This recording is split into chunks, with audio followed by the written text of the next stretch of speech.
dengan Mas Haidin. Ya. Silakan duduk, Mas.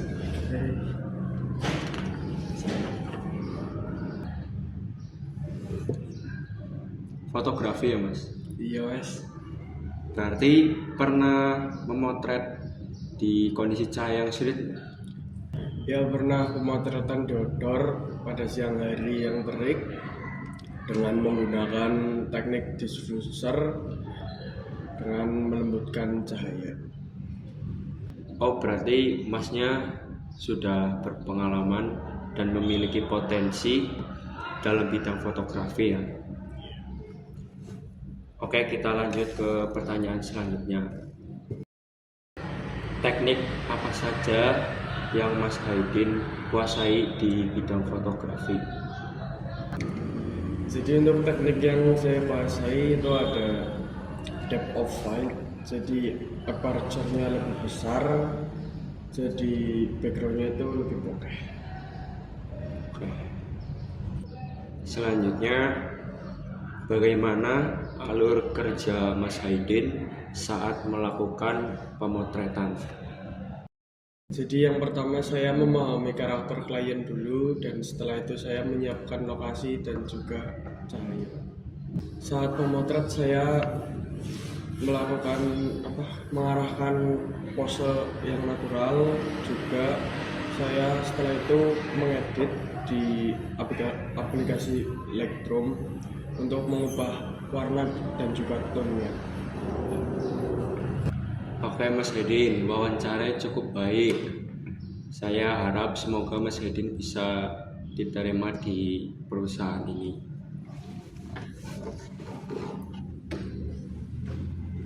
Silakan Mas Haidin.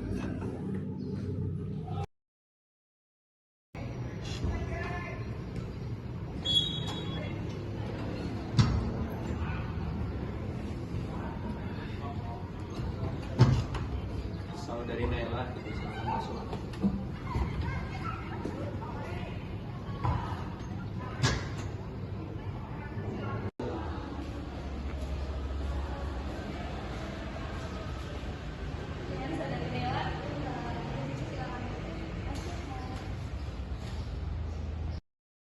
Berarti Mbaknya lebih fokus ke videografi ya Mbak? Proyek apa yang paling menantang yang pernah Mbak kerjakan? Saya pernah membuat film pendek dengan tim saya. Nah, tantangannya tuh di pembagian peran dan juga manajemen waktu, di mana saya harus mengatur jadwal syuting, skrip, dan juga editing sekaligus. Nah, untuk mengatasinya, saya membuat timeline kerja yang lebih detail dan lalu melakukan koordinasi dengan tim supaya proses syuting berjalan dengan lancar. Dari pengalaman tersebut, sangat harus membagi waktu ya Mbak. Oke, kita lanjut ke pertanyaan kedua. Dalam bidang teknis apa yang paling Mbak kuasai? Saya sendiri cukup menguasai untuk angle dan kamera movement dengan menggunakan angle seperti low angle, high angle, dan juga over the shoulder, serta penggunaan kamera movement seperti panning, tracking, dan juga dolly. Saya bisa menyampaikan emosi cerita yang lebih kuat dan menyampaikan visual yang lebih dinamis. Oke, dari saya cukup. Lanjut ke pertanyaan ketiga, bagaimana cara Anda mengambil sebuah video? Biasanya saya mulai dari konsep dan perencanaan, termasuk menentukan gaya visual dan kebutuhan teknis. Saat produksi, saya fokus pada komposisi gambar, pencahayaan, serta angle dan pergerakan kamera agar hasilnya sesuai dengan mood yang diinginkan. Setelah itu, saya masuk ke tahap editing, memilih footage terbaik, lalu menambahkan transisi, audio, dan memilih color grading supaya video terlihat lebih dinamis dan juga profesional.